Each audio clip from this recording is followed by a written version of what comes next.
Apple has started 2026 off with a bang, and they gave us an all-new MacBook model, the MacBook Neo, and I'm extremely excited about this new MacBook. And it's not because I'll actually buy this MacBook. I really don't think it's something for me, but it's what it represents. This is a $600 MacBook, brand new, starting price $600, $500 for education, and that's really impressive when you consider the whole package, what you're getting for that price tag. But more importantly, I think this is such a intriguing MacBook model because of what it's gonna do to the competition. It's gonna push others to make their laptops a better value. But let's get into why I think this is honestly the best value laptop that you can buy. Let's start off with one of the negative aspects of this laptop, and that's the storage. It starts at just 256 gigabytes of internal storage and 8 gigabytes of RAM. Both are really low starting options. Now you do have the option to upgrade that 256 gigabytes of internal storage to 512 for an additional $100 more, and plus that $100 is gonna get you Touch ID, which is also kind of strange. The 256 gigabyte version doesn't have Touch ID, but for $100 more, you get double the storage and you get Touch ID. It's kind of a no-brainer. You should probably just go for the $100, but we'll get more into that in a bit. But the 8 gigabytes of RAM, that's all you get. You can't upgrade to more RAM. You can't add more RAM later on. You get 8 gigs, and that's what you're gonna have for the rest of the time you have this laptop. But I don't feel like that's a huge deal, and hear me out. Apple does a really nice job with memory management on their MacBooks. Their unified memory works so well with their laptops, and I feel like 8 gigs of RAM is like 16 gigs on another laptop. I have an M1 Pro MacBook Pro, and that has 16 gigs of RAM as well, but it feels more like 32 gigs because of how their chipsets and their devices work so well together. I actually have more of a problem with the 256 gigabytes of storage than I do with the 8 gigs of RAM. That might be a problem with you, and if so, this is probably not a device you're looking for anyways, in my opinion. Now, this is running a mobile processor. This has a 6-core Apple A18 Pro chip, which is the same chipset that was found in the 16 Pro and Pro Max from 2024. So yes, this is an older chipset, but Apple chipsets are just always great. They perform so well, and they perform well for many years, so I don't have a problem with this mobile chipset. The A18 Pro chip I feel is going to be just fine for what you're running on this MacBook. Now, how will it perform running Mac OS? We'll have to wait and see, but this can almost be like a proof of concept of how the iPad can easily run Mac OS, or at least Apple's telling us, yes, we know iPad can easily run Mac OS, especially when it has an M4 chip inside of it, and we just purposely don't put Mac OS on the iPad. We kind of already knew that, but this is proof that that's actually how it is. But now let's talk about what makes this laptop so enticing.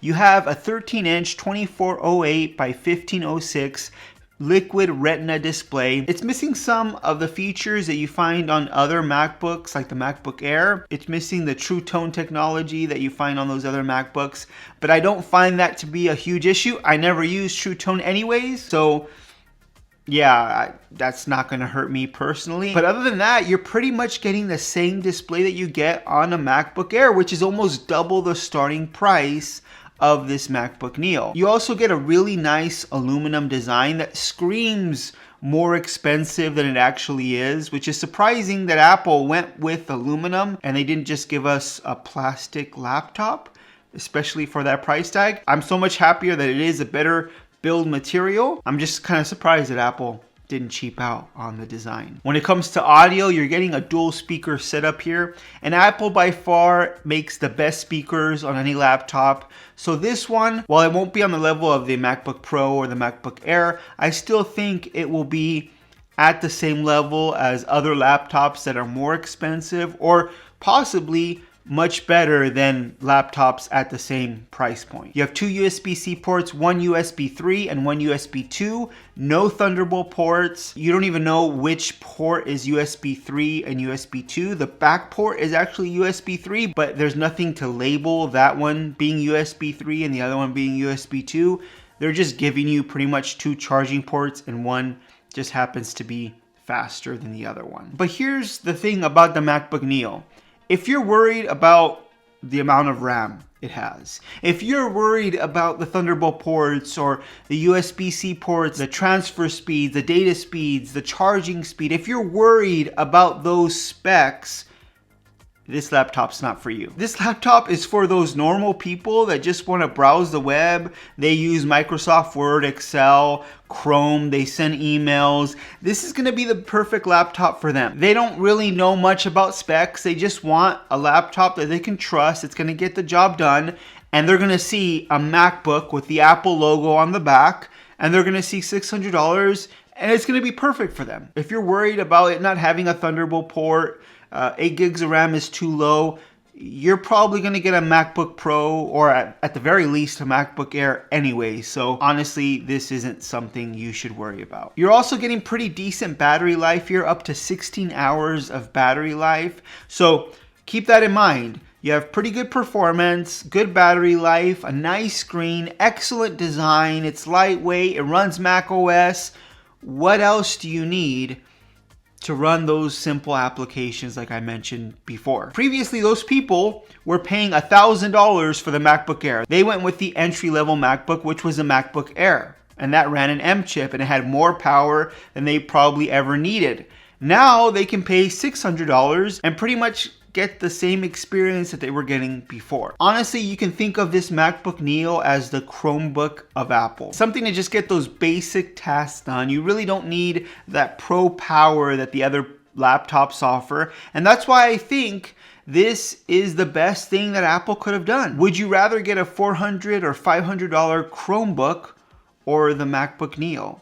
I'd rather go with the MacBook Neo. It has way more functionality than just a Chromebook. Honestly, this is a no-brainer for Apple because those people that do buy the MacBook Neo, eventually when they do want more power, they do want more performance, they're already used to a MacBook and they probably will just upgrade to a MacBook Air or a MacBook Pro. This should scare those other laptop makers out there because Apple just took a huge bite into the budget market and they probably will dominate it because everyone sees the Apple logo and they're just going to automatically gravitate to that. And eventually this will lead to more competition, better value, cheaper prices, which in turn is better for us, the consumer. So yes, I honestly feel this is one of the better devices Apple has released recently.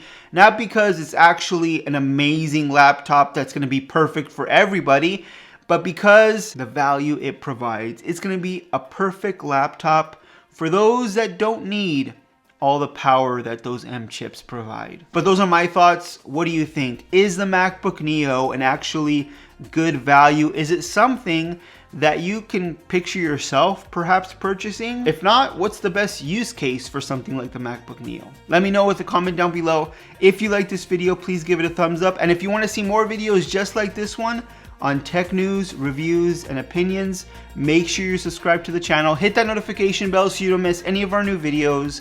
And I'll see you on the next one.